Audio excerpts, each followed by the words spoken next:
that you're here.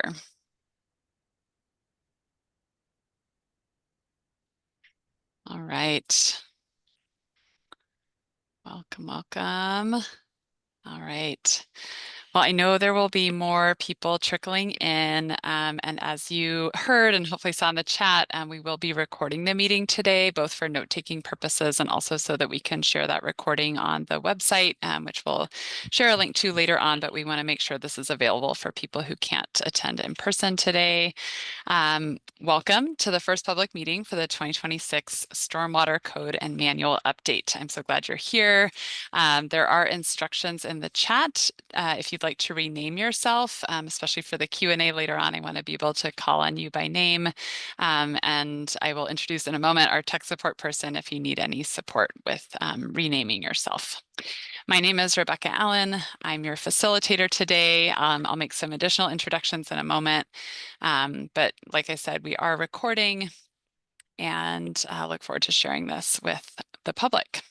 Our goals for today's session, we are here today to share with you and hear your questions. Seattle Public Utilities and Seattle Department of Construction and Inspections are pretty early in the process of updating the Stormwater Code and Manual. As you may know, it was last updated in 2021, so that's the version that you're probably familiar with and that we'll be focusing on today. So our goals for this meeting are to provide an overview of the proposed 2026 Stormwater Code and Manual changes. We want to answer your clarifying questions. There is a lot to present, but we'll set aside about 20 minutes near the end of the call. And also you can ask your questions in the chat throughout the meeting, and we will be attempting to answer those as we go and definitely documenting your questions. We'll also share how you can provide input on this first review cycle and make sure you know about future opportunities to provide your input. So as we get started, our agenda for today, once we finish up with welcome and introductions, I'll pass it over to the city team to talk to you a little bit about the project background, give a little update on our status with these updates. We'll go through the key stormwater code updates, take a short break, and then we'll come back and dive into the key stormwater manual updates. We'll make sure you know what next steps look like, and we'll have our Q&A for about 20 minutes. Just some really basic ground rules for us today, some requests we have of you so that we can all share this time and space and reach our goals. We do recommend, if you can, be on a computer for this call just so you can see the slide deck a little more easily, but glad you're joining on whatever device. If you can, we are leaving the chat function on today. So like I said, you can use it today to ask questions throughout the presentation so you don't have to remember them till the end. We do have a couple of subject matter experts in the room with us who will be answering questions throughout as they can. If there are maybe more complex questions, we may save those until the Q&A and read those out to you so that everyone can hear the response. We do recommend using a headset if you can, so you can hear us, and also so that we can hear you if you end up speaking out loud during the Q&A. Do ask that you stay muted unless it's your turn to speak during the question and answer, and just to stay focused on our goals for today. As I mentioned earlier, but I know a few people have joined, we are recording this meeting today for note-taking purposes, and the recording will also be shared on the Seattle Department of Construction and Inspections website if you'd like to reference it later. And last but not least, I did want to mention that if you would like closed captions, or there's even a translation option built into Zoom, you can go to the toolbar at the bottom, usually at the bottom of your screen, though it depends on your device, and look for the option to show captions. And you can turn those on for yourself if that's something that would be helpful for you. I'd like to make a couple of introductions. Like I already said, I'm Rebecca Allen. I work for the VITA agency, and we're supporting this project, the communications piece of it. Here with me today, I'd like to introduce Valeria Herrera. She is here on tech support, so if you need any help from her, you can reach out to her in the chat. You can either search for her by name, Valeria, or send a chat to the whole group and say what you need, and she'll address it. I also have Olivia Wright here today with Herrera. She's a senior engineer who will be supporting us with note-taking. Also on the call, we have some leads from the city side of things. Sherelle Ehlers is here with SPU. She's the Stormwater Policy Advisor. Matthew Bateman from Seattle Department of Construction and Inspections, a Senior Drainage Reviewer, and Jess Hybritz from SPU, Stormwater Permit Manager. So grateful to the three of you for being here. You'll be hearing more from them in a moment. And that's our team for today. And with that, I'd like to hand it to Sherelle, who's going to kick us off with a project background, some scope and schedule information. Great. Thank you, Rebecca. Thank you all for being here today. I really appreciate you taking the time. And I just want to acknowledge that city and consultant staff have been working really hard on this update so far, and I'm very thankful for them as well. We're here today to share with you the different changes that are being proposed, and we really want to hear and receive your comments and suggestions on them. And I just want to point out this is the first opportunity for you to provide input, and that will be also providing other opportunities in the future that will be highlighted today.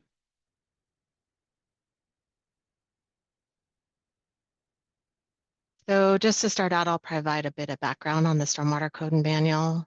As it notes here, the purpose is to protect life, property, and the surface waters from harm. And then one of the reasons we have the Stormwater Code is because we must meet requirements of the state and federal law. But Seattle has had a stormwater code since 1979, long before ecology even existed, and was necessary because Seattle's urban environment is an urban environment and is a very complicated system, as some of you know. Now, having a stormwater code and manual is required under the Clean Water Act and our NPDES permit, our National Pollutant Discharge Elimination System permit. I'll try not to use acronyms, but it's hard not to. This permit is the reason that there have been major revisions to the stormwater code over time. Those occurred in 1992, 2000, 2009, 2016, and the last revision in 2021. The Stormwater Code and Manual includes some source controls for businesses and residents, construction requirements for private development, and city, as well as city requirements. This current update is primarily driven by the Washington State Department of Ecology issuing a new stormwater permit and manual in August of 2024. Seattle and other municipalities must achieve equivalency to this permit, which authorizes stormwater discharges to waters of the state, including Puget Sound and the Duwamish River, as well as wetlands, creeks, and lakes. Achieving equivalency is non-negotiable, and Seattle's Stormwater Code and Manual must become at least equivalent to Ecology's permit manual next year by the July 1st, 2026 deadline. Throughout the slides, we have identified updates that were done to achieve equivalency with the ecology requirements, and these updates are highlighted by the red push pin that you see on this slide. In addition to equivalency, our goals also include identifying and incorporating policy shifts, simplifying, clarifying, and improving the documents and tools, and incorporating feedback from stakeholders like you. I'll mention that balancing mandatory requirements with flexibility is key. While some aspects of the code and manual are fixed, we aim to innovate where possible to address evolving challenges, especially as climate change impacts storm patterns and the city continues to densify with much needed housing. The 2026 Stormwater Code and Manual Update project will be focusing on equivalency items, those items that we must change or that ecology needs to review. Examples of those are shown here in the green circles and include items such as updates to the on-site stormwater lists, flow control and treatment changes for roadway projects, and applying thresholds for ecology's requirements. We originally thought we would also try to update update any needed stormwater-related changes in the public drainage system director's role and the side sewer director's role. But given the importance of meeting Ecology's July 1st, 2026 deadline for equivalency, the 2026 update will only focus on the changes within the stormwater manual and other related changes in the stormwater code. As noted, we're working under strict deadlines set by Ecology. They're laid out here on this schedule. One of those deadlines that we have already met, is that we submitted the proposed drafts in Stormwater Code and Manual to Ecology before the July 1st, 2025 deadline, so they could begin their equivalency review. During Ecology's review and afterwards, you'll have multiple times to provide feedback and suggestions, including during this first public review, which is occurring now through August 8th. We, of course, will accept comments after the August 8th deadline, but we'll use the comments we receive up to that point to help organize the listening session we have planned for this fall. This listening session will be an opportunity for a discussion on the proposed changes based on the comments that you provide, and to hear in detail your ideas on how to better improve what has been proposed and changes where we can, given Ecology's requirements and other factors. Ecology knows that all public agencies must do public reviews and is expecting changes even after they complete their initial equivalency review. So there's still time for us to make changes and incorporate them for Ecology's final approval. And your review during the second public review plan will to occur at the beginning of 2026. Once we have that second review, this will give us time to make final updates and start the legislative process so that we can meet Ecology's deadline of making the Stormwater Code and Manual effective next year by July 1st of 2026.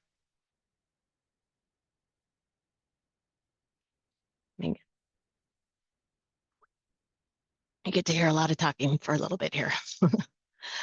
Before I go into the proposed changes for the Stormwater Code, I want to point out that we have posted a table of changes on the project documents updates page. And on there, there's a table. This table includes more details and minor changes that are not highlighted in today's slides.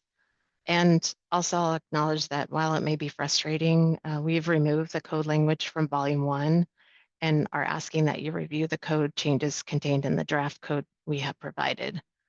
The code gives the authority to regulate, and the manual, which is the director's role. So that we need to have the code to do the regulation under the manual. So we need to rely on the code document and reviewing changes. But to help facilitate your review, we've also included code references in the table of changes and in volume 1 so you can more easily do the crosswalk.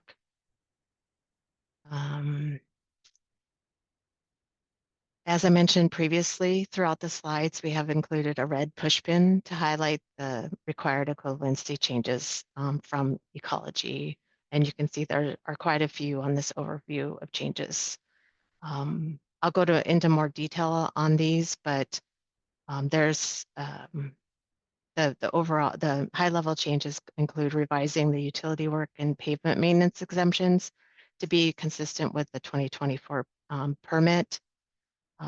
Revised dates regarding vesting so that they're up to date with the permit, added clarifications for applications of thresholds, and a new definition for common plan of development to be consistent with the permit, updated definitions for new and replace hard surfaces to also be for consistency. Also sharing the revised single family residential project definition to mirror the what's currently being proposed in land use code update initiative. Added new plus replaced hard surface to flow control and treatment requirements, thresholds for roadway projects. This is another equivalency requirement. Updated various lists, the on-site stormwater lists to facilitate increase in tree canopy and stormwater management, improve the feasibility of bioretention in space-limited urban areas, and provide additional BMP options, as well as uh, acknowledging the temperature increases in atmospheric deposition associated with roofs. We also have updated the wetland protection method 2 to be equivalent with ecology, and there's revisions to the term that ecology made from calling enhanced treatment to metals treatment, and various treatment thresholds have been updated as well. We also updated drainage control review and application requirements thresholds to ensure adequate review of erosion control measures in tight urban environments and to be consistent with the thresholds requirements in the permit. So this is where I'll go into more detail on each of the things I highlighted there. Currently, there are already certain activities that are exempt from certain requirements, such as flow control, on-site stormwater management, and water quality treatment. In Ecology's permit update, we were required to make changes related to utility work and pavement maintenance activities. Specifically, these changes include that utility work and pavement maintenance activities associated with the parcel or roadway project are not considered exempt. Separately, we also clarified, as allowed by ecology, that if certain exempt activities trigger ADA improvements, such as curb ramps, the ADA improvements also have the same exemption as what like a utility project would have as well.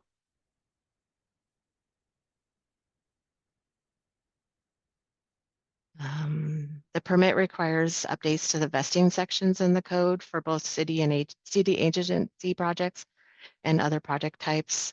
The revisions state that a project reviewed under the 2021 Stormwater Code must start construction by July 1st of 2026, or the project must follow the 2026 Stormwater Code. And similarly, a project reviewed under the 2026 Stormwater Code that does not start construction by July 1st of 2031 must follow the 2031 Stormwater Code. That's way off in the future, but something to keep in mind. There have been definitional changes. For starters, there are a few new definitions. One is for consistency with the stormwater permit, and for clarity, we've added the definition of closely related projects to the code. There's no substantive change by adding the definition. And like I said, it's just added to the code for consistency and authority. And additionally, we've included the definition of common plan of development, which is an ecology's definition. We did not include the portion of ecology's definition that says common plan of development or sale, and have left the sale part off because during construction we don't regulate the sale of projects. We've moved permanent pavement maintenance practices definitions from the exemption sections and updated to the permit per the permit requirements. And we moved vehicular use definition from pollution generating impervious surface to a standalone definition since it applies to multiple definitions. We also added clarifying language to the existing light rail and airport parameters for consistency with the permit. These additions do not have any substantive change to the pollution generating criteria that already exists. We also are proposing to delete 3 different definitions. These include deleting the new pollution generating and replaced impervious surface definitions since they are defined under the corresponding hard surface definitions. Instead, just you can refer to the new hard surface definitions or the hard surface definitions. and noting that the hard surface definition and impervious surface definitions remain unchanged. So it's just a little bit of a cleanup. Um, Continuing, there's been some revisions to the definitions. For development, we added that street permits are also considered development, and also added that high-use sites include commercial industrial sites with average daily counts of 300 total trip ends per day, in addition to the already included 100 vehicle per thousand um, gross area um, that is required under the permit. Both of those are required under the permit. The definition for large project was updated, and it includes lowering the threshold for land disturbing activity from 1 acre to 10,000 square feet due to erosion and sediment concerns. And then we also corrected the municipal stormwater NPDS permit definition to not only be limited to the Seattle area, because it applies outside of Seattle as well. Continuing on with the updated definitions, we updated the new hard surface definition to a bulleted list for clarity and alignment with ecology. We've replaced revised the replaced hard surface definition to clarify and be consistent with ecology's definition. In that for structures, the foundation must remain, and for pavements, the base course must remain in place to be considered a replaced hard surface. If either are removed or graded, then the surface is considered new, not replaced. And also, in a few slides, I'll cover the changes to the single-family residential project definition when I go over the other changes that are proposed for that project type. And finally, there's been an update to the site definition for consistency with the permit, and adding that a site may include multiple parcels and/or sections of the right-of-way under development. Moving on from definitions in section of the code 22802, conditionally permissible discharges, again, to be compliant or equivalent with the ecology's permit. Limits were added to external washing to protect PCBs from entering the stormwater system due to PCB use, such as for window caulking on buildings or buildings constructed or renovated between 1950 and 1980. And this, like I said, is for equivalency with the permit. And then also added limits to lawn watering and irrigation runoff, as well as only using non-toxic tracing dye when dye testing stormwater pipes. For discharges from all real properties, broaden discharge rule to include more types of dog runs, not just rooftop ones. This is based on inspector experience and downstream testing from these types of facilities. For consistency with ecology's changes to the stormwater permit, we also added that thresholds apply to the entire project. That this terminology or this concept is already applies to closely related project. It's already included in the code for closely related project, but also reference to common plan of development, short plat, and subdivisions was also added to this section. And finally, additional language was added to clarify that hard surfaces coverage limits that are assumed during subdivisions of short plats was added as well, so that there's consistency and clarity on how those coverages will be applied. So going to the specific project related changes, I'll go through each of those. As I mentioned, the definition for single family residential project has been revised, and we're sharing what has been, it's included in the land use code ordinance changes that are currently under council consideration as a separate effort. The changes that are proposed maintain status quo and continue to allow one principal unit and two accessory dwelling units on a site to continue to meet the definition of single-family residential projects. And importantly, they're still only required to provide soil amendment and on-site stormwater management. As with all the project types, there are updates to the on-site list, which I'll review on the next slide for the single-family projects.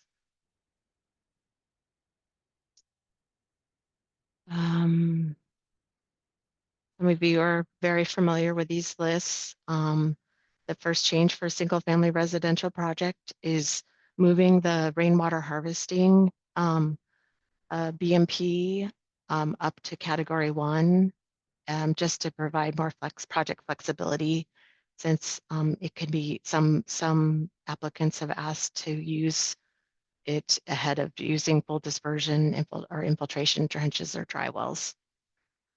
To remove the barriers to planting trees and to provide more project flexibility to meet stormwater and tree regulations.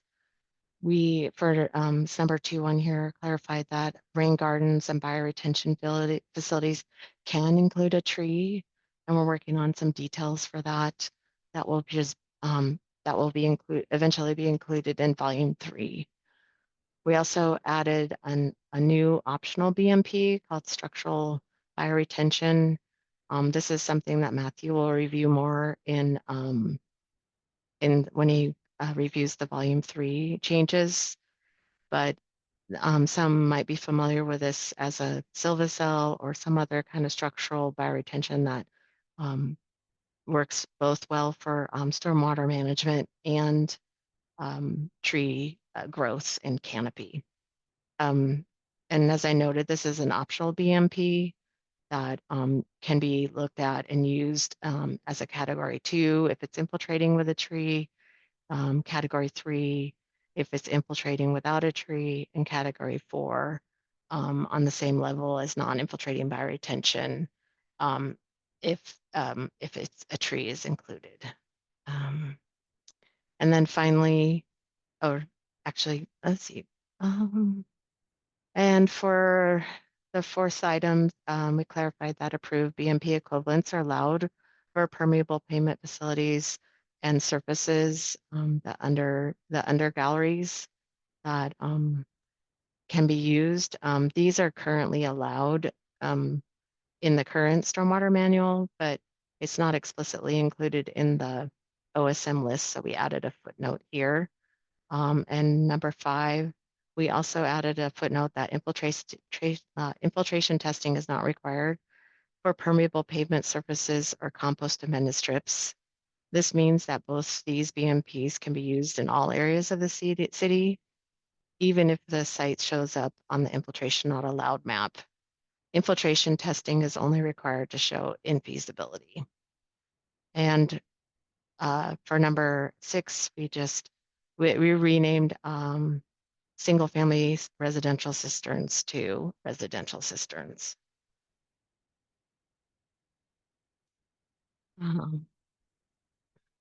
Just checking my time. For the trail and sidewalk projects, there's minor changes in the code and a few in volume 1 that Matthew will cover.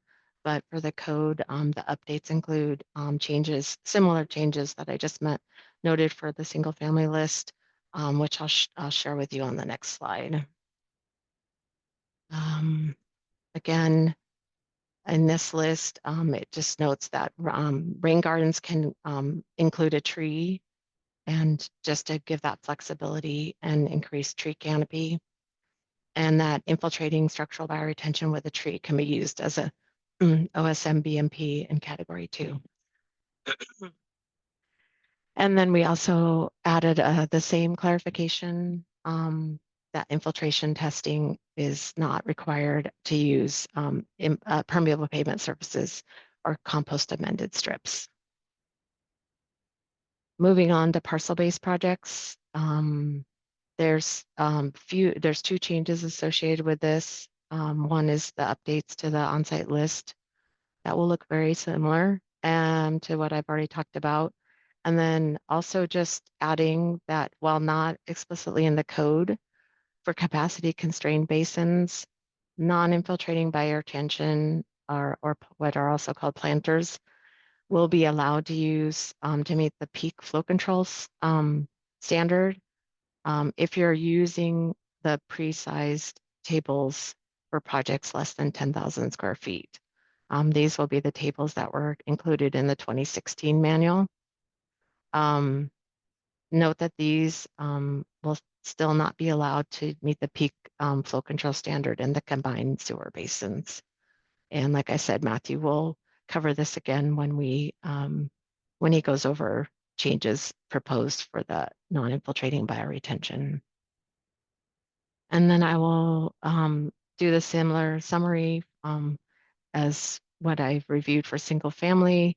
The move, number one, moving the rainwater harvesting up to category one, that trees and bioretention can include trees, or sorry, trees, rain gardens and bioretention can include trees. And then as an optional BMP, that the structural bioretention with a tree is an optional BMP that can be used in categories 2, 3, and 4 if they meet certain parameters.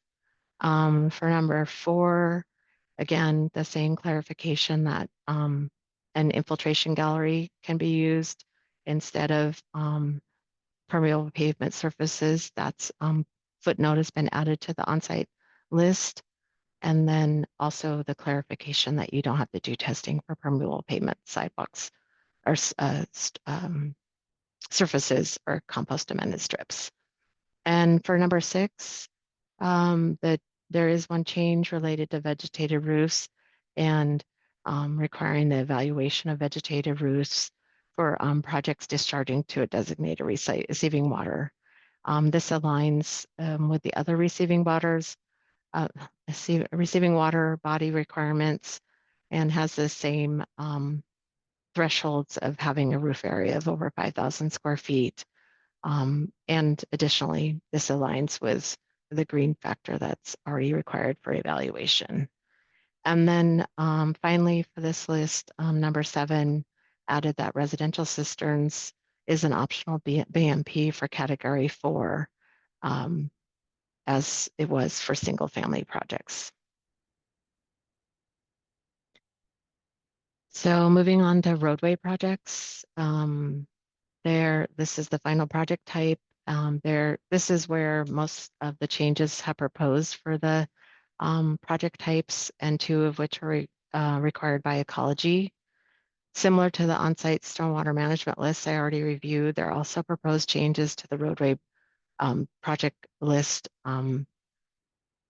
Also, the biggest change to meet ecology requirements, roadway projects also, the thresholds for them are being updated. Currently, most roadway project thresholds are only based on the new hard surface, but under the 2026, we're required to evaluate the thresholds for new plus replaced hard surface. The result of this will mainly affect water quality treatment in the city, given the current flow control standards that are required for roadway projects, and more projects will be more roadway projects will be required to provide water quality treatment BMPs to treat roadway runoff. This is one of the reasons we've also been working on adding tools to the toolbox and including the structural bioretention cells, because they work well in tight urban environments and can have permeable pavement or hard surfaces over the top of them. And Matthew will share a detail of that when he goes over his items. And lastly, the on-site list. Um, the difference for roadway projects is that in the other list, a tree, a rain garden could include a tree or not. For the roadway list, it says that you have to install a tree um, if it's feasible, just to help support that tree canopy. And again, this non-infiltrating bioretention can be used as an optional BMP for Category 2 or Category 4, respectively. These changes associated with the trees are proposed to support the mayor's executive order for the city to plant more trees, um, requiring the evaluation of tree feasibility, along with adding the option to use structural bioretention, supports increasing tree canopy in the right of way, while also managing stormwater impacts. And then thirdly, and finally, like the other projects types, just clarified that infiltration testing is not required for permeable pavement, sidewalks, or compost amended strips. Almost done. Um, there are a few changes that are under the flow control section of the stormwater code and manual, or stormwater code. And we clarify that in addition to the on-site stormwater management BMPs, all infiltrating BMPs, such as infiltration basins and other infiltrating type BMPs, must be used to the maximum extent feasible to meet flow control requirements to for tree health, I mean, it's for stream health and groundwater recharge and as well, and volume reduction. Um, Also, there's been an update based on ecology's changes to the wetland protection method number 2 to allow greater flexibility in matching volume percentages during the October and December months.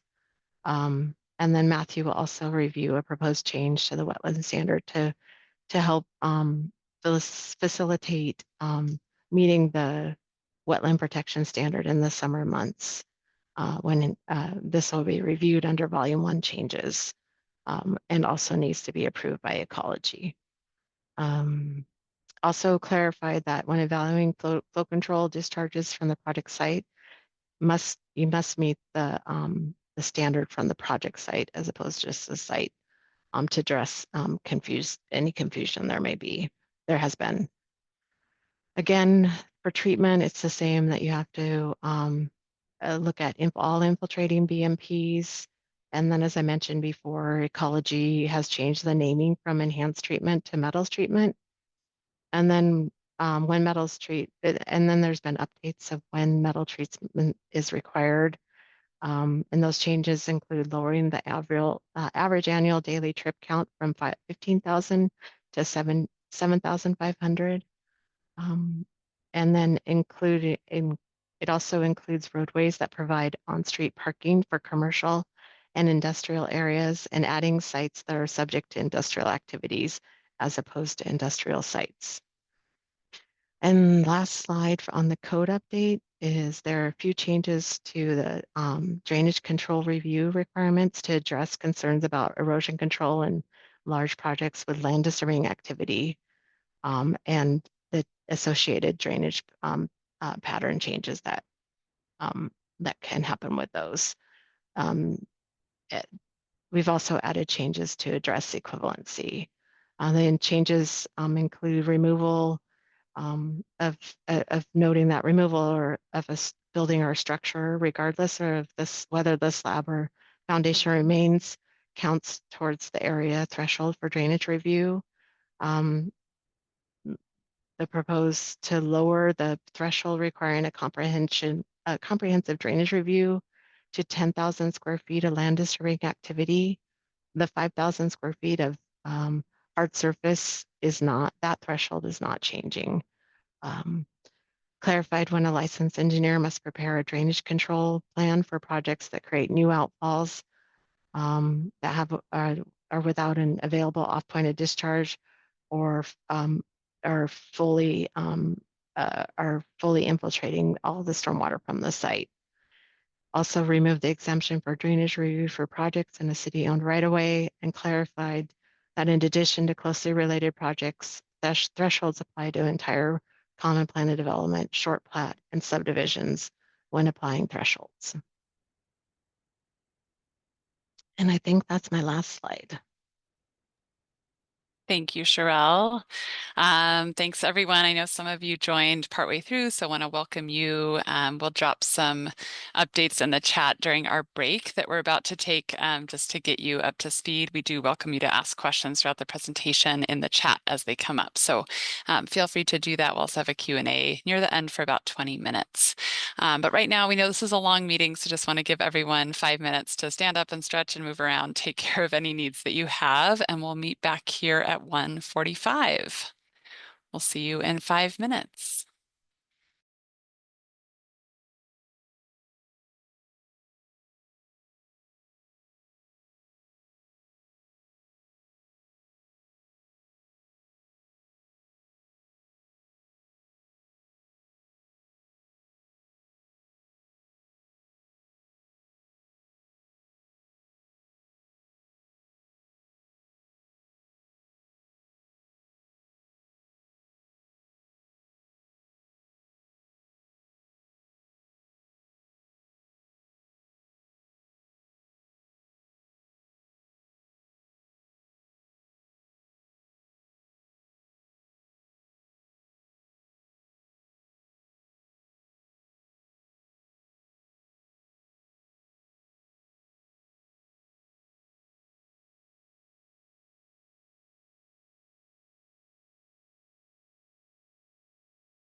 Hi, everyone. Welcome back. Give you a few moments to get yourself situated again, and then we'll get started with the second part of our meeting. So come on back. Hopefully you can hear my voice. I know a lot of you are off screen. Feel free to give a little emoji reaction if you want, so I know you're back. But um, we will get started here. So before I hand it over to Matthew, just wanted to introduce this next section a little bit and give you a sense of what's ahead. So this next section will be focused on the stormwater manual updates. Many of the changes that will be copied into Volume 1 were covered when Sherelle covered the stormwater code changes earlier. That included exemptions, definitions, threshold changes. But for other non-code items, Matthew will take us through the changes for Volume 1, as well as the proposed changes for Volumes 2, 3, and the appendices. And then Jess Hybritz will add to the PCB changes in Volume 2 and also cover the changes in Volume 4, source control. And just an FYI, there are no proposed changes for Volume 5, enforcement. And with that, I will pass it over to Matthew.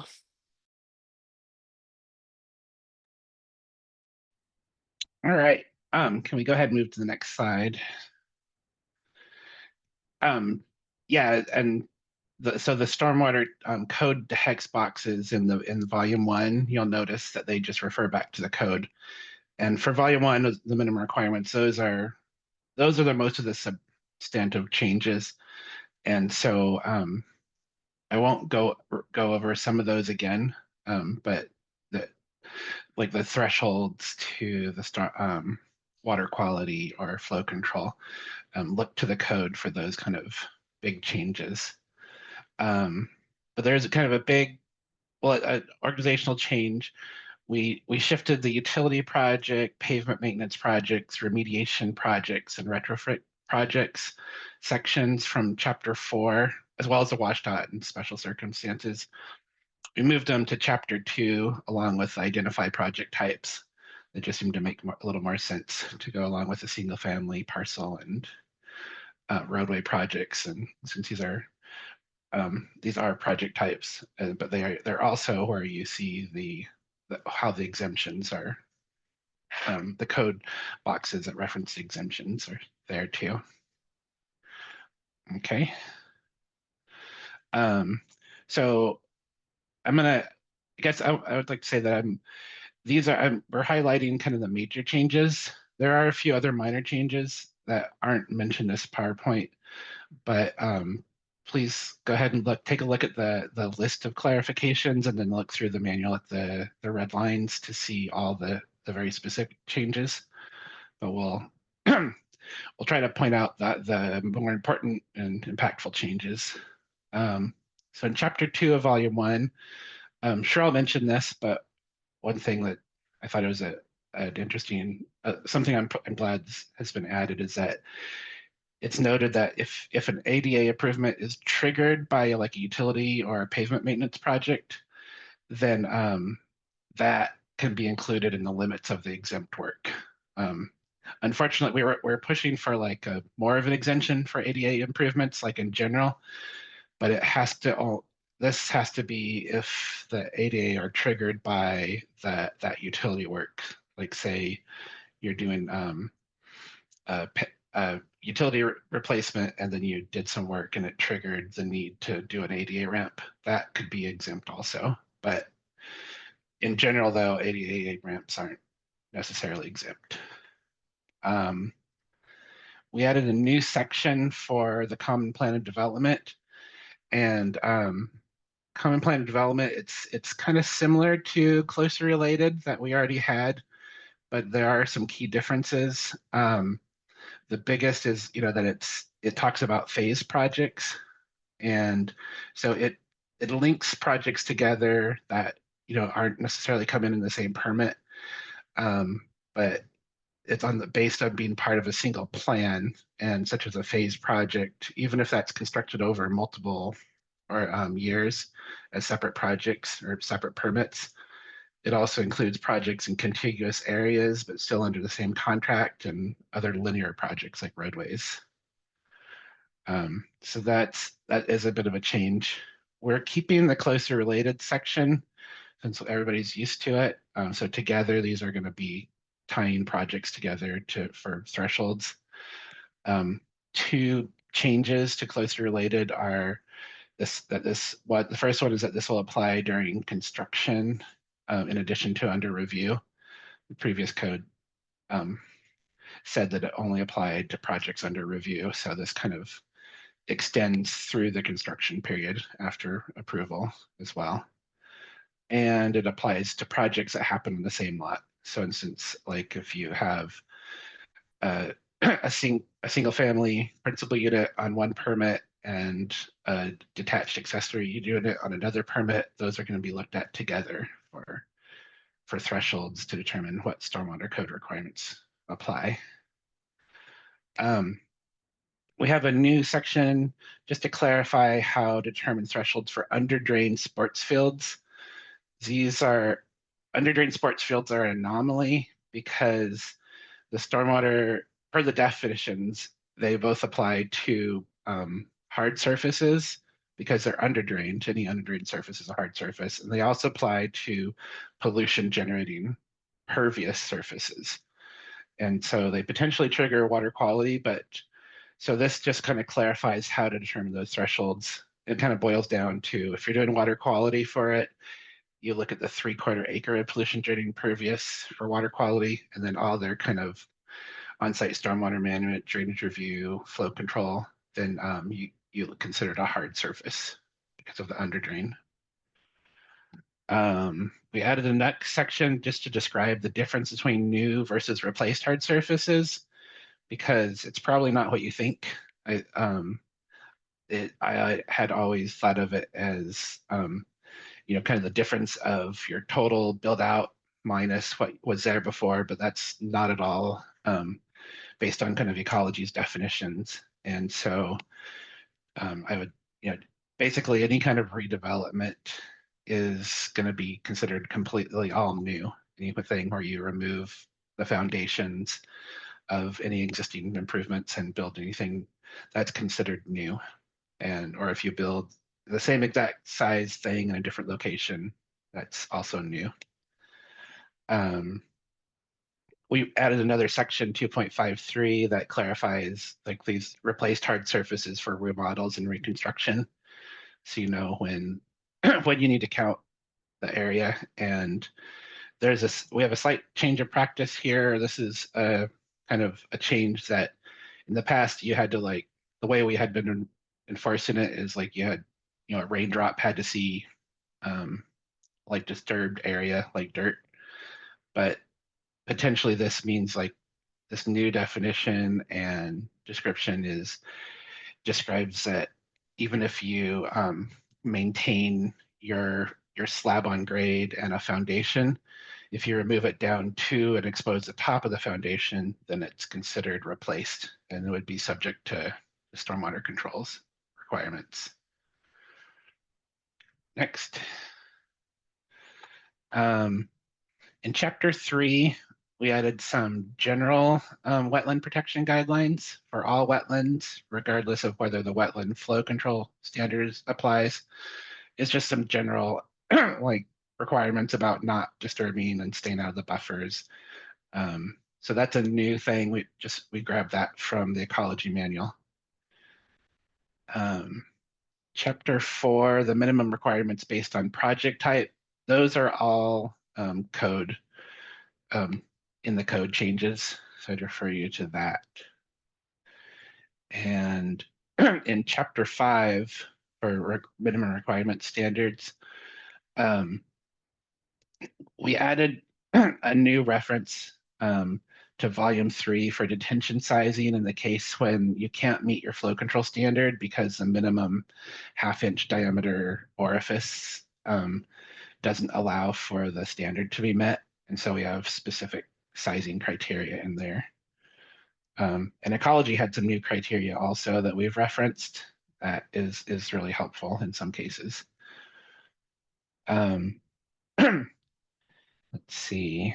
Also in Chapter 5, So there's for the wetland flow control standard, Ecology has a new alternative method. In addition to a slightly revised standard, they have a new alternative method for meeting the wetland flow control for the monthly volumes in the summer months.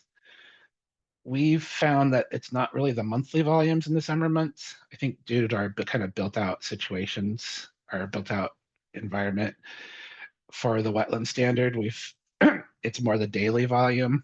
So we've added an additional alternative method when you have a day in the summer where you're showing in the existing conditions like zero flow.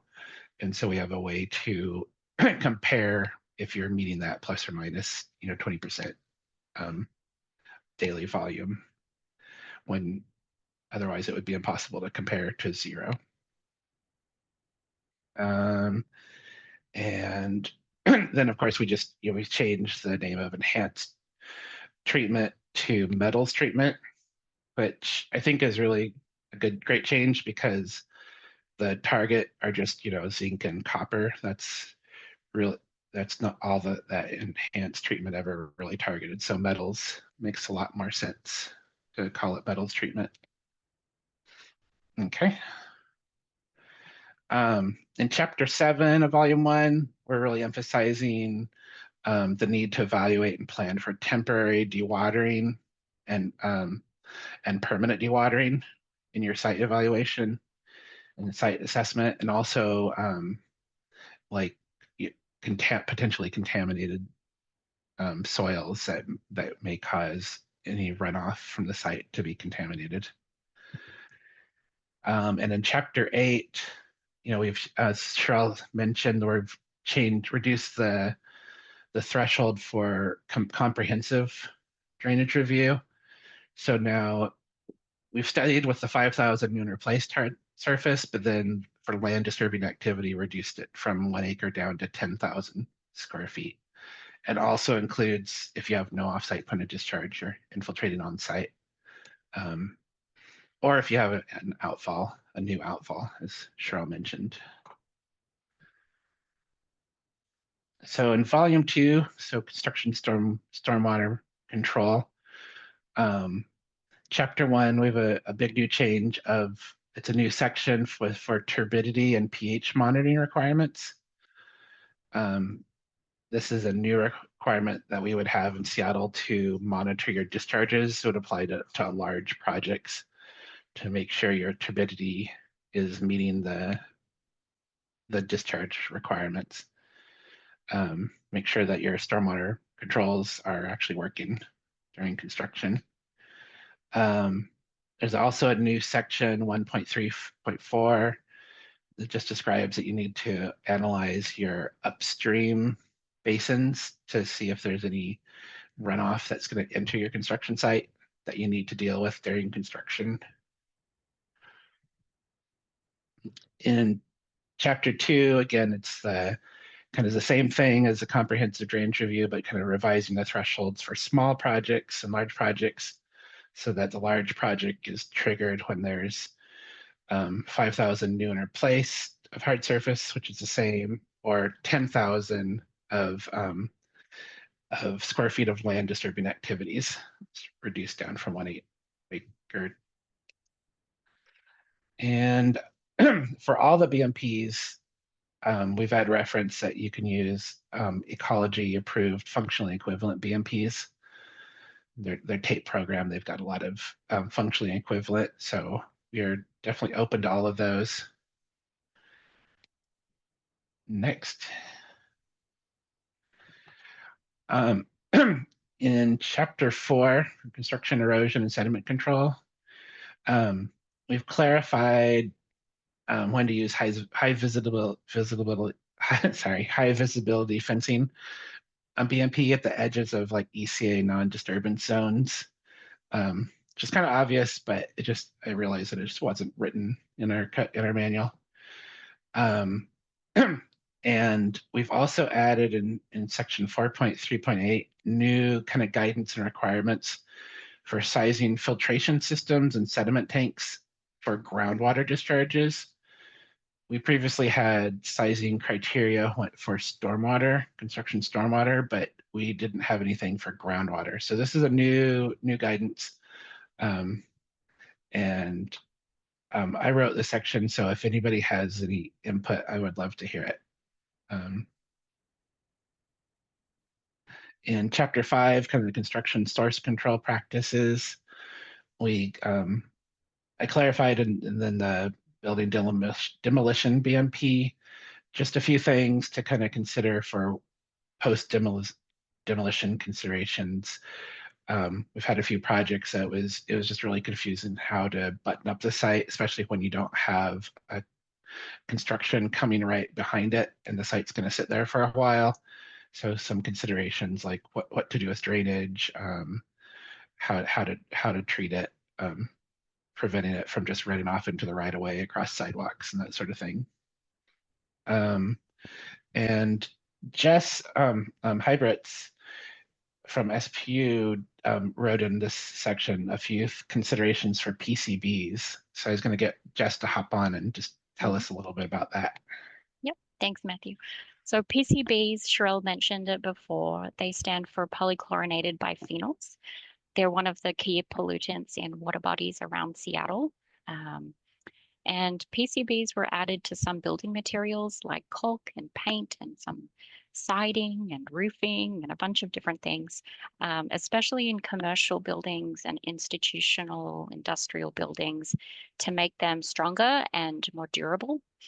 They're also banned by the federal government in 1979, but many buildings built in the 50s, 60s, and 70s still have PCB containing materials on the exterior.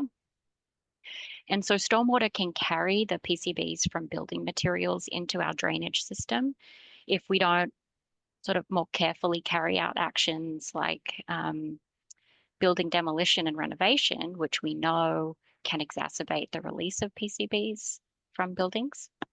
And so with that background, a number of the Volume 2 BMPs have been amended to help prevent PCBs on buildings from entering stormwater. These updates, as you can see with the push pin, they're required in order for the city's stormwater manual to be equivalent to Ecology's manual. Specifically, they include some additional considerations during the planning, design, and implementation phases of building demolition and renovation projects.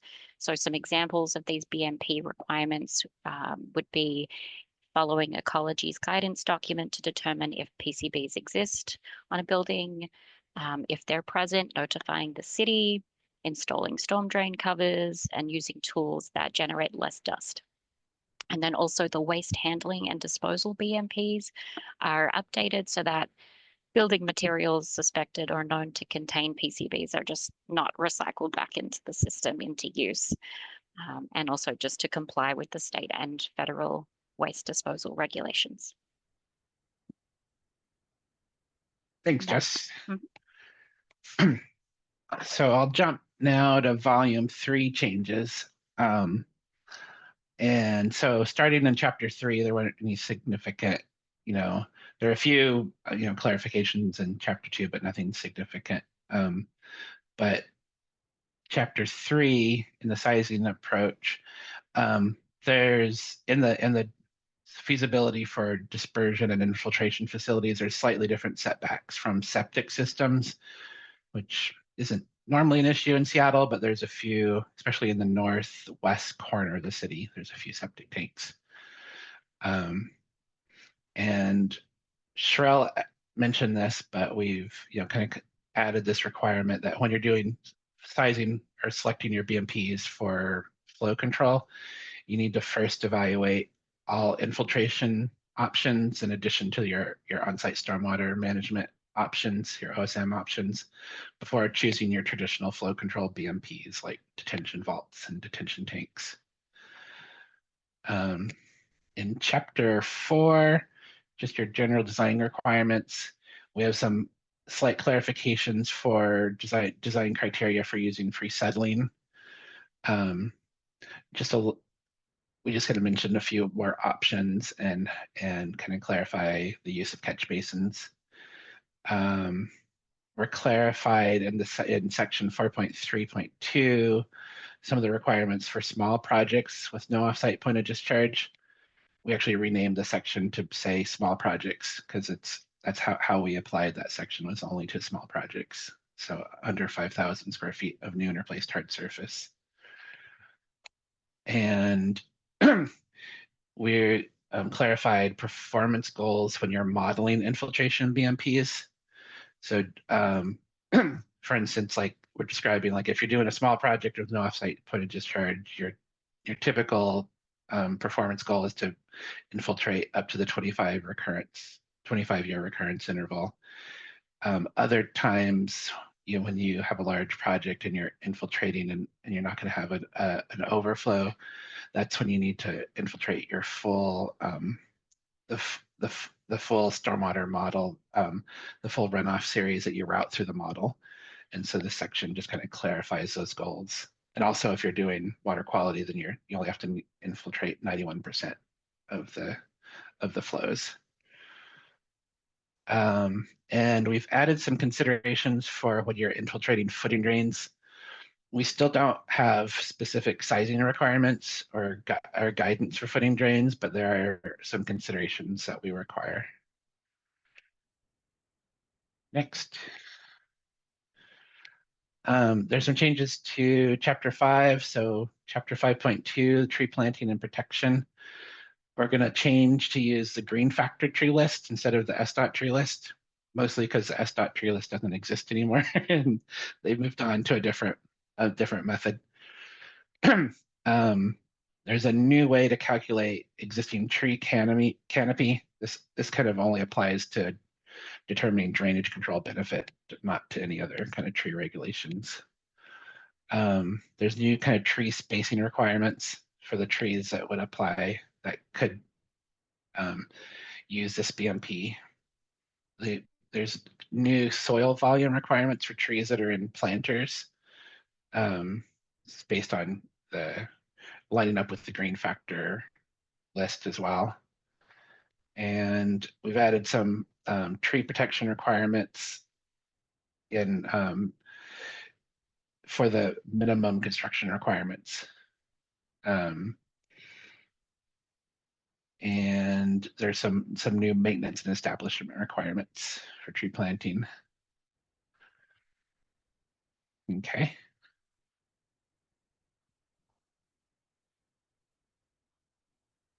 So in section 5.3, the dispersion BMPs, we've kind of clarified what kind of type of retaining walls could be in the additional 10-foot setback that's beyond the vegetated flow paths for dispersion BMPs.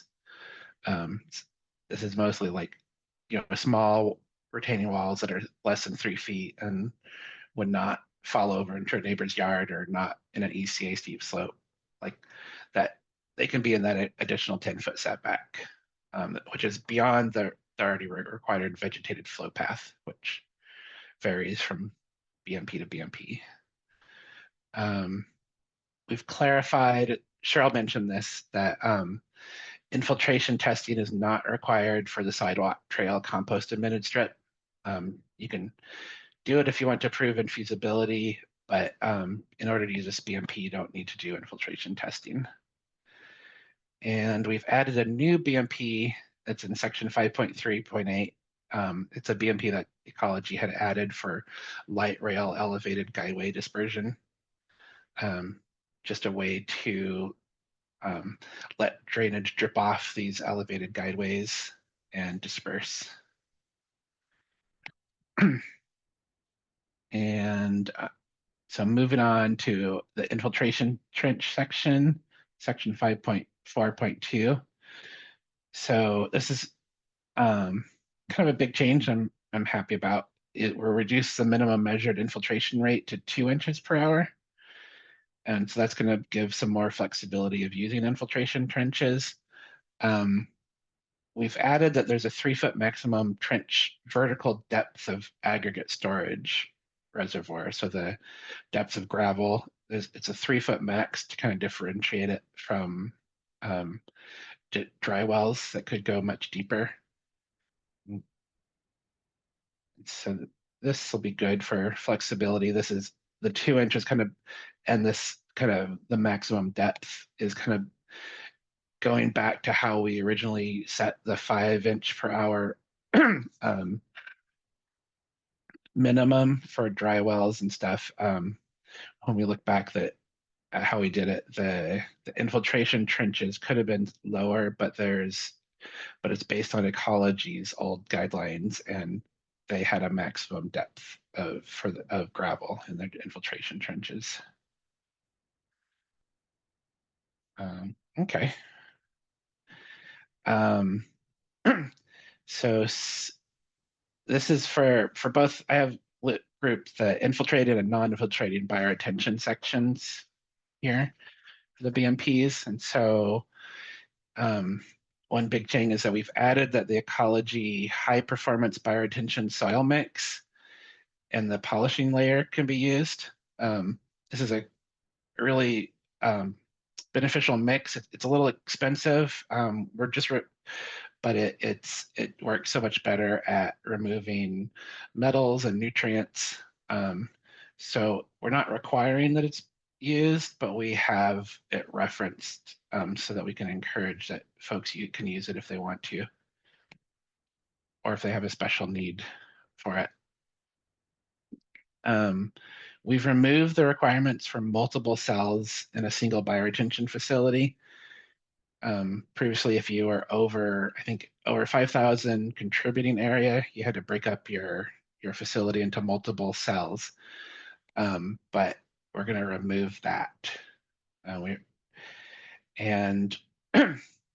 We've revised the flow entrance requirements, and we've reduced pre-settling requirements. SPU had a study done, and they found that a lot of the bioretention and the right-of-way didn't need the pre-settling that it had to if it was properly sized. And so we've a lot of the smaller bioretention cells that may have triggered pre-settling requirements will not require those anymore. We've added a minimum length of 4 feet of the bioretention facilities when you have an underdrain. And that's just the inspectors had told us that there's problems with people being able to fit the pipe and overflow and cleanouts in, just not enough room to fit that amount of fittings. So 4 feet is the new minimum length. The minimum width stays at 2 feet or 18 inches, kind of depending on the configuration. We're changing the standard bioretention mix to a 70-30 mix. So that uses less compost. Previously, it was a 60-40 mix. And so that's beneficial. There'll be less nutrient release and metals from our mix. We've added in feasibility criteria for deep vertical wall bioretention. So you're not required for on-site stormwater management to do them if you end up having a facility that's deeper than 2.5 feet. And we've added back the pre-sized peak flow control sizing for non-infiltrating bioretention for capacity constrained basins. This is not applicable in combined sewer basins, but in the last code, we had changed the peak flow control standard and found that the sizing didn't meet the new peak standard. However, the new peak standard really was focused toward the combined sewer systems. And so that's why we're bringing back just the pre-sized for non-infiltrating bioretention in these other capacity constrained areas that aren't combined, that allow you to get some flow control benefit when you're using the pre-sized for small projects, like in the ditch and culvert area. Okay. Some changes to the permanent pavement facility section. We added, specific design criteria for BMPs that are equivalent to permanent pavement facilities. Similar, such as like a similar facility, but it's under landscaping or even under standard pavement, but it can be designed to be equivalent to a permanent pavement facility. We've clarified the minimum measured infiltration rate. There was some discrepancy in the BMP and the minimum infiltration rate table in chapter 3, so we've fixed that. And we clarified the sizing in general, that the run-on ratios of 5:1 or 2:1 if it's pollution draining hard surface, those need to be met even if you're modeling or using other precise factors for permanent pavement facilities. Those still have to be met. And that is, looks like we lost our PowerPoint for a little. But that kind of differentiates it from dry wells or permanent pavement, or dry wells or infiltration trenches.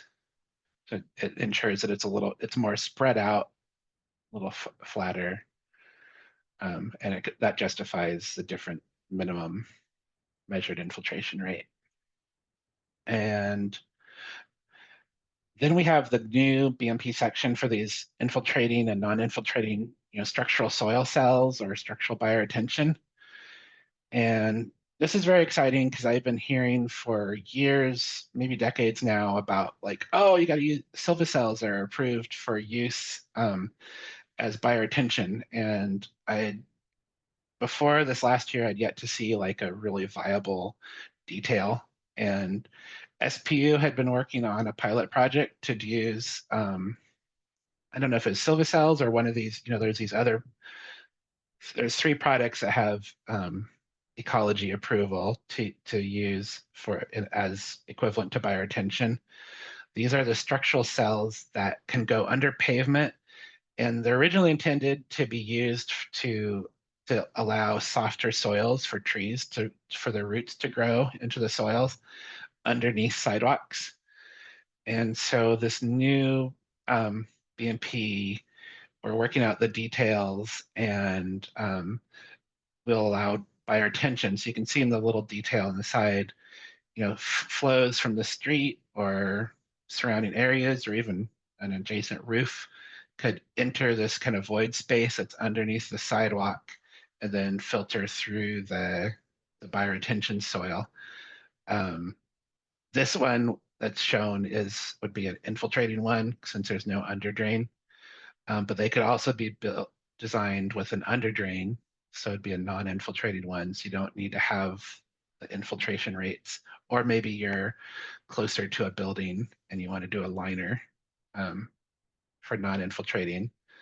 So as Cheryl said, these are going to be voluntary BMPs. They're not required in the on-site stormwater management list, but they're allowed. And so this could be a really great way to squeeze in some trees, or even squeeze in bioretention without having to see it or have it impact like your amenity areas. Next. So the residential cisterns, we renamed them because we're not just allowing them in the single family residential projects. We're also going to allow them in the RSL and LR zones. So any kind of the smaller multifamily zones, you can use these residential cisterns, these kind of rainwater that's kind of used mostly for gardens. That's now an option. And for permanent pavement surfaces, we just clarified that there is no minimum measured infiltration rate when it's used only for the OSMs, so on-site stormwater management list approach. And we clarified that the minimum measured infiltration rate when used for flow control or water quality, looks like I didn't finish my sentence here, but is 0.3. We do have another option if you have a pilot infiltration test and have it modeled, then you could use lower. Next.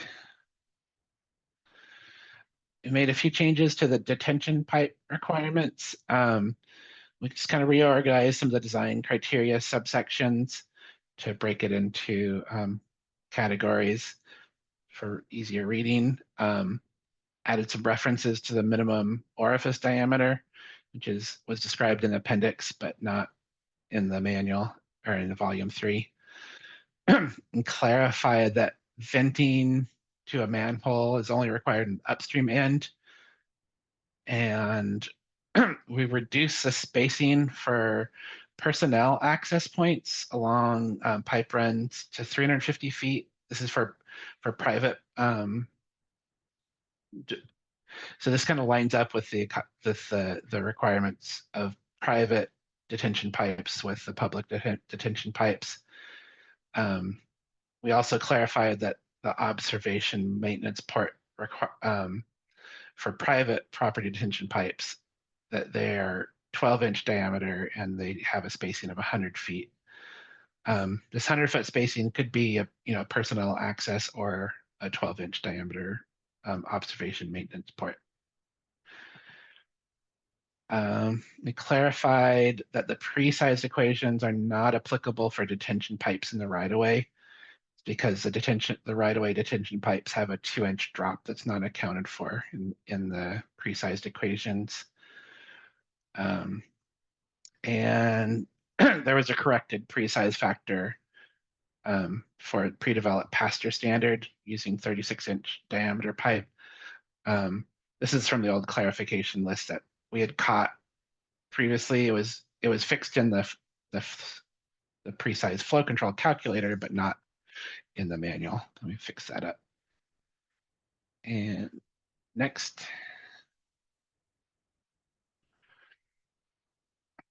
For oil water separators, there's a clarification of the parameters for the offline oil rise equation. The online equation was correct, but there's a clarification needed for the offline. And then we kind of clarified in that the sizing of the forebay and the figures.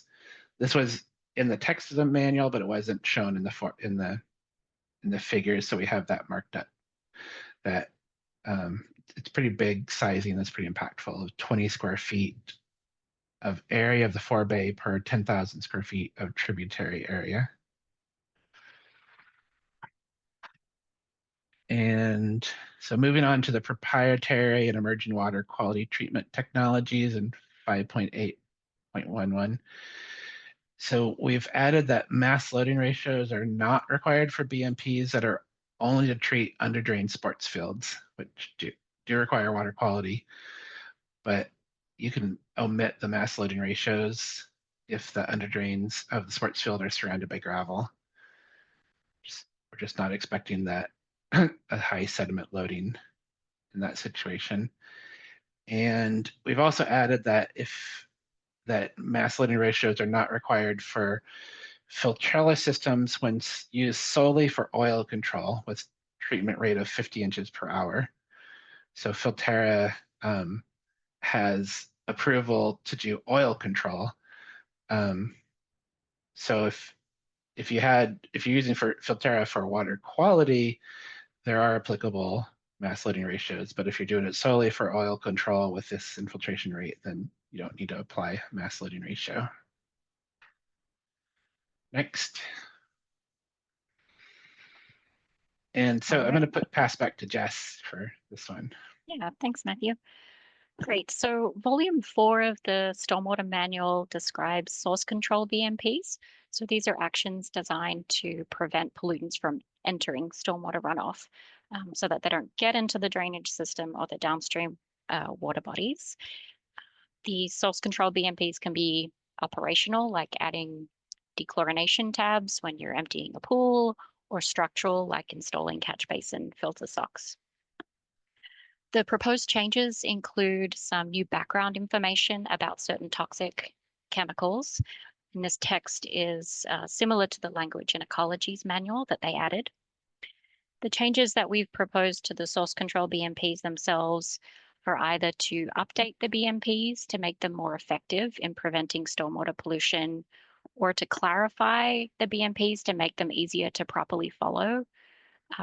Or they were added because we needed to make our manual equivalent to ecologies. So you'll see that we have made a lot of edits, proposed a lot of edits to BMPs 1 through 8. These are BMPs that apply to all real property in the city. And so we wanted to make sure that these are very clear. There's no ambiguity left. Most of those proposed updates in BMPs 1 through 8 are based on what we've seen in the field. There are some key PCB related updates to the cleaning or washing BMP, BMP 17, as well as the BMP about maintenance and management of roofs and building surfaces at industrial and commercial buildings. This is BMP 37. And those changes reflect the Ecology Stormwater Manual. They're designed to prevent PCBs on exterior building materials from entering the stormwater system. These changes apply to commercial, industrial, institutional, and multi-story residential buildings, so not single family, that were built or renovated between 1950 and 1980. So those buildings will need to be assessed for the presence of PCBs prior to washing. And they cannot be washed down in a way that discharges to the public drainage system unless they've been determined to be without PCBs. Buildings suspected or confirmed to contain PCBs must also be reported to Seattle Public Utilities. Finally, at the bottom there, Ecology created new source control BMPs for washing light rail vehicles and guideways. And so we've combined those and added them to our manual as new BMP 56. Next slide. All right, we've also proposed a number of updates to other source control BMPs based on either inspector experience or to be consistent with Ecology's manual or our stormwater permit. Examples of some of the more comprehensive updates include, well, for BMP 4, proper storage of solid wastes, we added requirements for storing batteries and printing equipment and clarified who's responsible for what when it comes to used cooking oil management. In BMP 5, spill prevention and cleanup, we've expanded the list of items to include in a spill kit and also proposed some new text about minimizing discharges of firefighting foam to the drainage system, and that's going to support how we're implementing new requirements in the permit. We've renamed BMP 8 from rooftop dog runs to constructed dog runs and broadened it to include requirements for at-grade dog runs. BMP 17, cleaning or washing, includes many edits beyond the PCB ones I've just mentioned. We've reiterated the need to dechlorinate water before discharging, and we've added some new recommended BMPs around cleaning graffiti and, removing graffiti and cleaning artificial turf. For BMP 32, which addresses commercial animal care and handling facilities, we're being a bit more explicit that chemical disinfectants cannot impact stormwater or waters of the state, and where covers are needed and where manure stockpiles can't be kept. So making it a little bit more understandable and explicit for folks. And then finally, we've tried to clarify the requirements of some BMPs by adding more details. And we think that that will help the community better understand and therefore comply with these BMPs. So for example, in BMPs 7, 12, and 28, we've included more instructions and tips about how to better maintain properties and equipment to prevent stormwater pollution.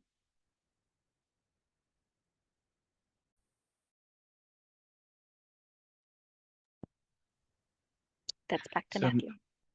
Yeah, moving on to the appendices. So Appendix A for now is just a placeholder. We haven't updated the definitions, so that all the definition changes look at the code, the definitions and the codes, and we'll update those later. Appendix B for additional submittal requirements. There's just a clarification on how to for when you're doing short plats and subdivisions and lot boundary adjustments, how to calculate new and replaced hard surfaces when the Seattle zoning code does not include a maximum lot coverage of structures, since a lot of zoning doesn't have a lot coverage, maximum lot coverage requirement. And it's just it's going to be based on your field build out. And then also when existing improvements are proposed to be retained. So like a lot bound adjustment where your existing buildings are going to be kept, or a sharp plat where you're going to keep the existing house, but then create a new lot for another house. So just a little clarification on how to deal with those situations. An Appendix C for the on-site stormwater management and feasibility criteria. We've added a few and revised a few. So again, the revise and feasibility for dispersion and infiltration setbacks from septic systems changed a little bit. We have new and feasibility for infiltration when siting may threaten existing or proposed building or structures. There's a new criteria for the depth of vertical wildfire retention, like I mentioned, the 2.5 feet. And there's a bunch of new infeasibility criteria for the new infiltrating and non-infiltrating structural soil cells, the structural bioretention. Next. For now, there's no changes. Appendix D for the infiltration and subsurface characterization.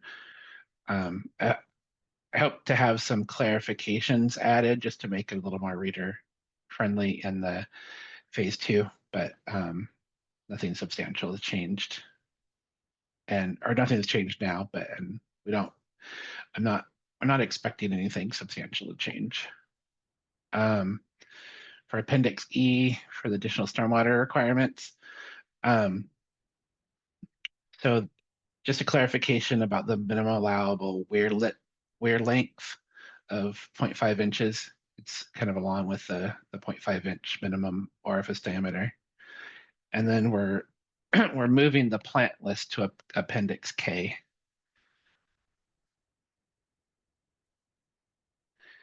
Appendix F for the hydrologic analysis and design. We've added saturated soils to the wetland rows and the continuous modeling tables, since wetlands could be modeled as saturated soils. And we've updated the step-by-step procedures for using different versions of MGS flood when evaluating the on-site BMP performance standards. And then Appendix G for O&M, so no changes at this time. And also no changes for Appendix HI.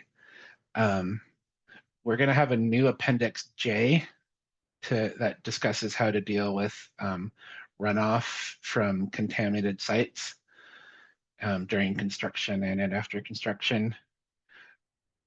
And just we'll describe the kind of the different permitting requirements and when you need to get different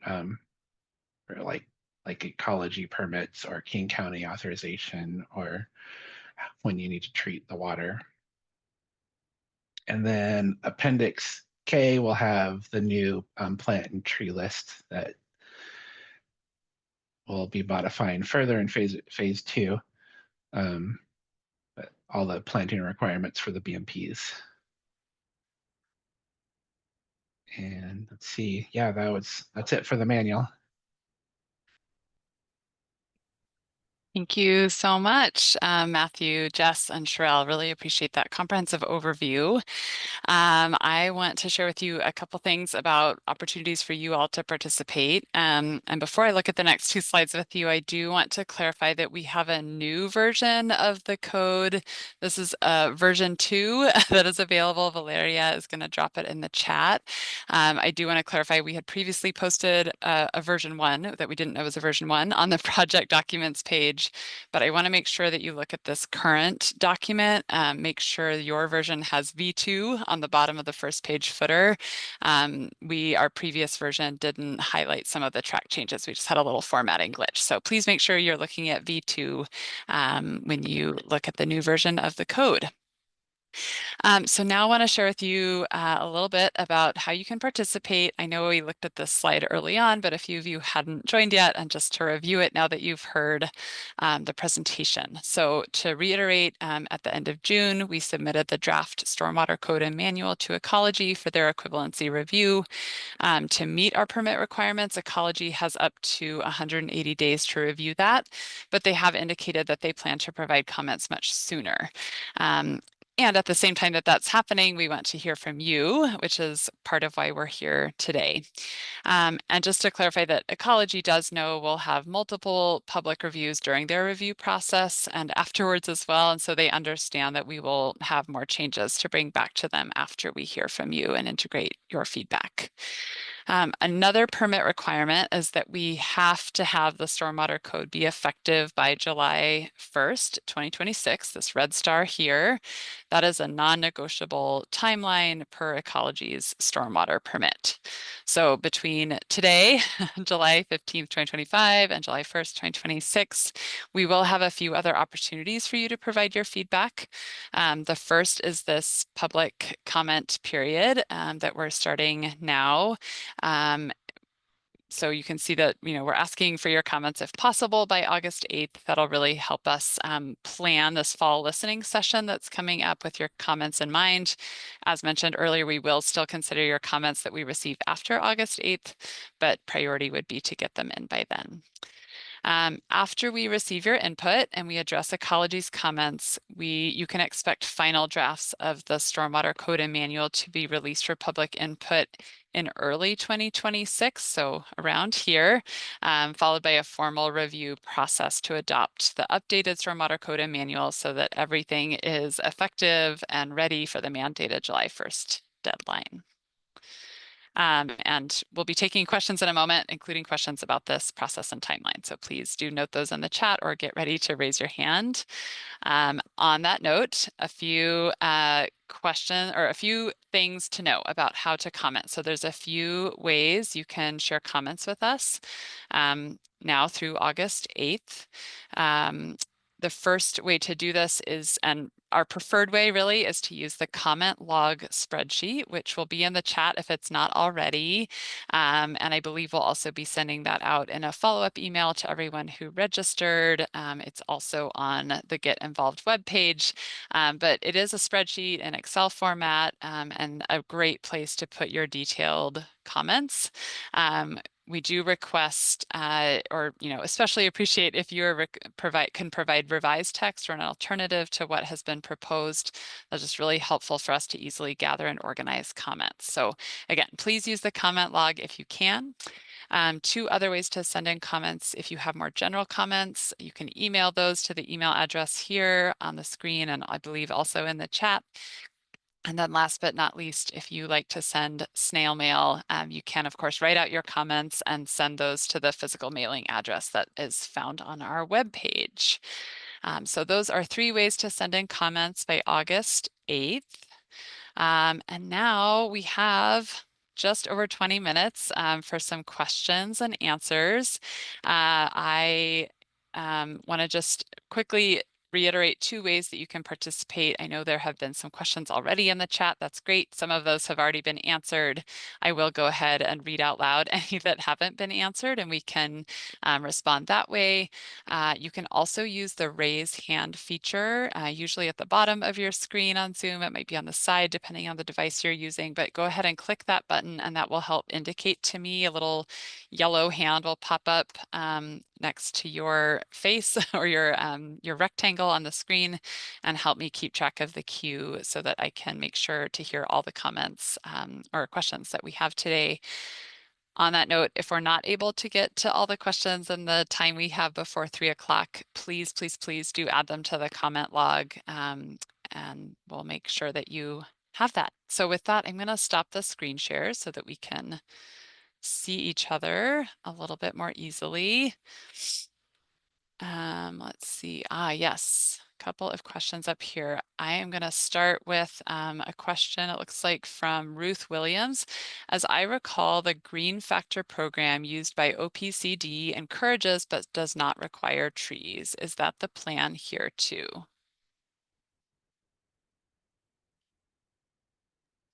Let my team decide who Yes, will answer that. Go ahead, you're great. yeah, I was trying to like which one do I do? It's kind of a la carte choice as well for trees. The stormwater code relies heavily on the the tree regulations that exist, and the stormwater code update is meant to complement those regulations, as well as on the on-site stormwater list. There, it's kind of a la carte by category of which stormwater BMP you can use and in which order based on their stormwater code mitigation of now I'm losing words. But so the short answer is no, it doesn't require tree planting. We rely on that in the uh, under the tree regulations and are trying to update the code and manual to support those regulations and the overall mayor's initiative of increasing tree canopy. Thank you, Sherelle. The next question I'm going to take from the chat. I'm going to jump down just a little bit. We will get to all of them. Is the redlined PDF of figures available for review as well? As of this morning, yes. They are now on there, so I can put a link there, but that was missing for a little bit, but I will put the link in, and it's also on the project documents page. Great. Thank you, Sherelle. Mhm. There's a lengthy question or a series of questions in the chat. I think someone will be commenting to reply. If I can get someone from the team to reply there, that would be great.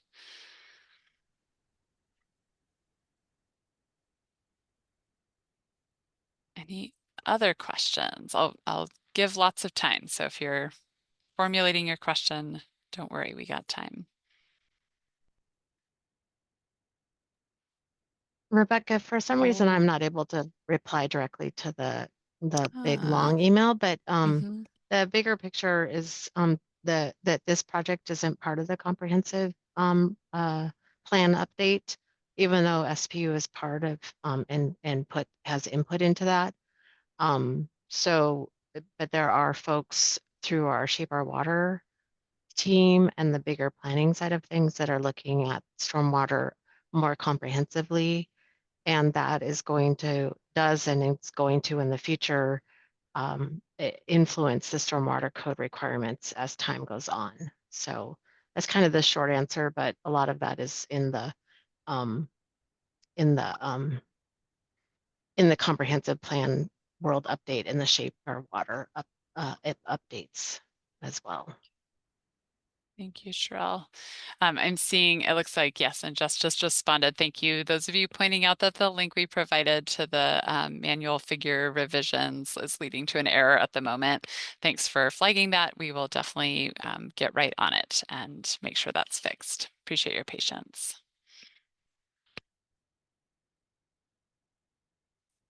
Other questions?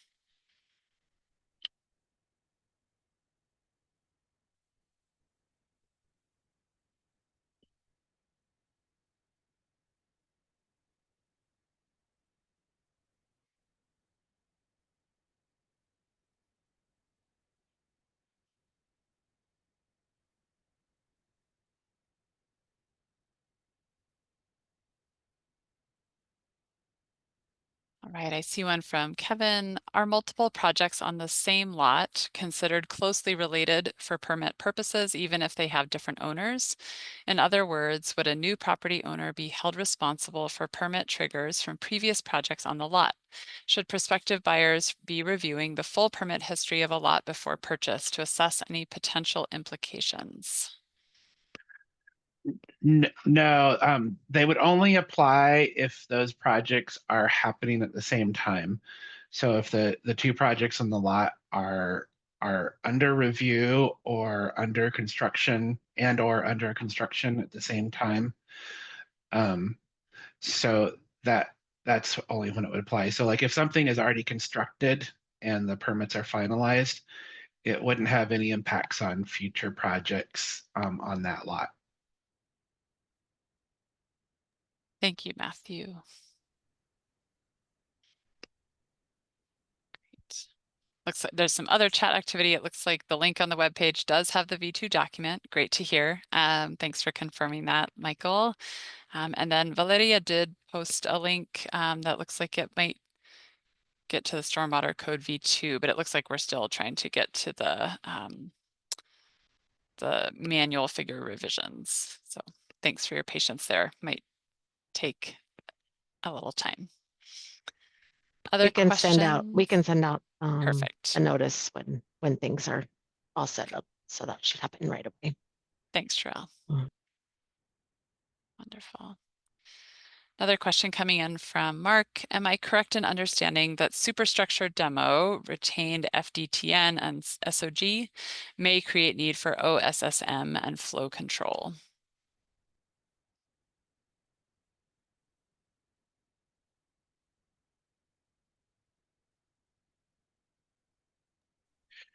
So no, we're considering that when you do demolition, we're treating it as land disturbing activity, not new and replaced hard surface necessarily.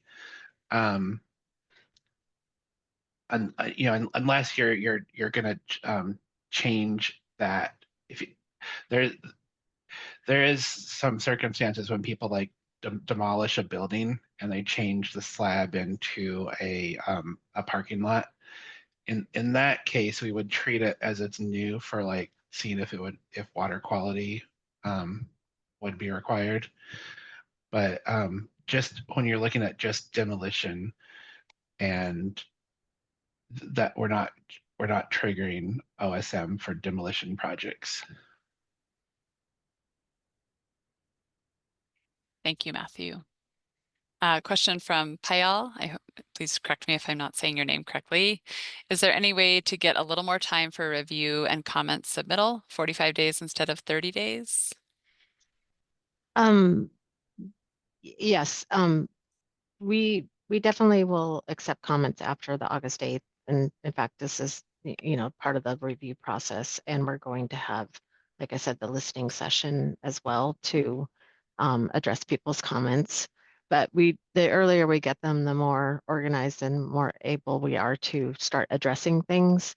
And we also use those comments and to shape the listening session so that we can accurately focus that on items that people have concerns with. So yes, we will accept them after August 8th, but really appreciate them if they come sooner or come by that date. Thanks, Terrell. Mhm. Other questions?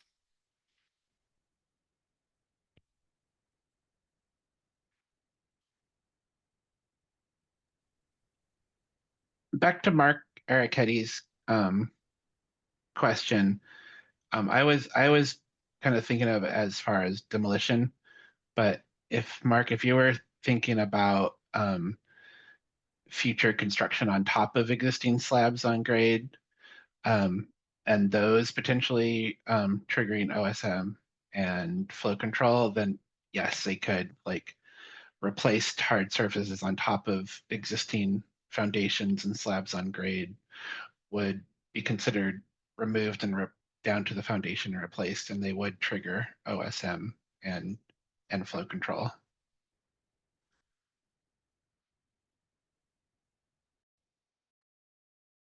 Thank you.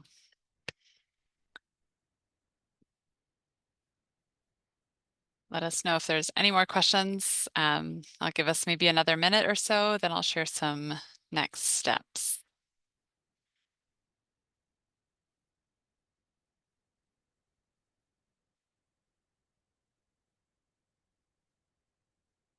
I know silence on a Zoom call is so awkward, but I also know people think at different speeds, so take your time and let us know if there are other questions.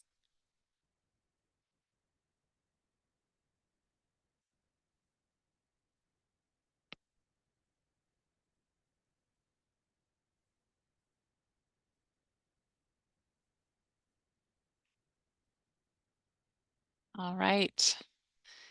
Hearing none. Oh, did I just see one come through right as I said that? I'm sorry. Great.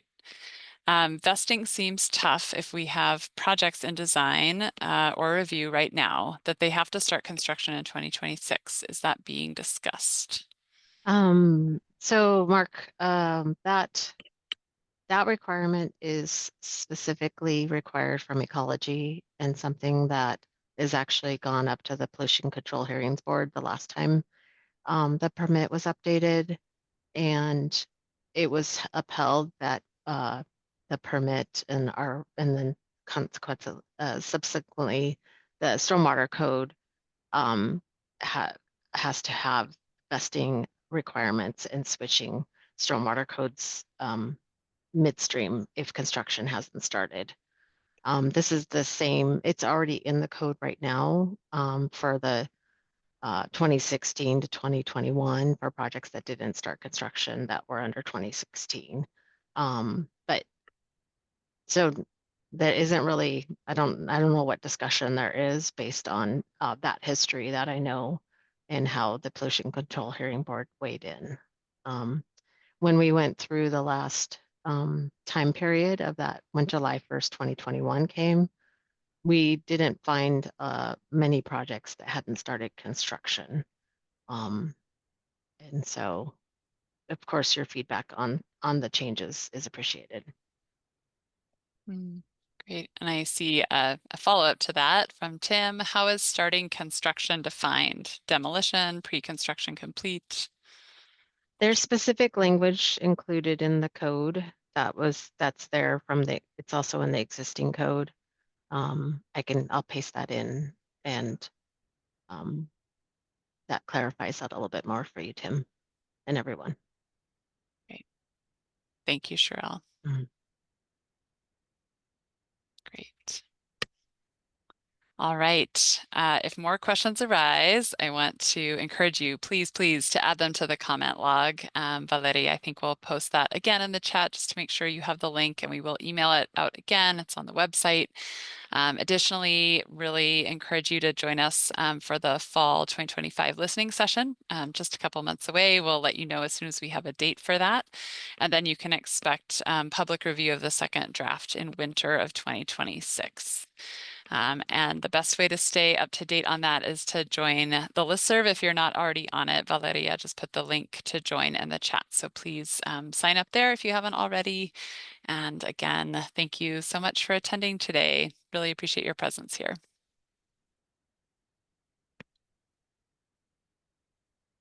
My permissions won't let me paste it. So That's actually, right. maybe I'll give it to Valerian. You all can paste it for me.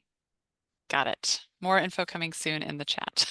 And yes, thank you also for including contact information for Cheryl and Matthew there if you have questions and follow up. Thank you all.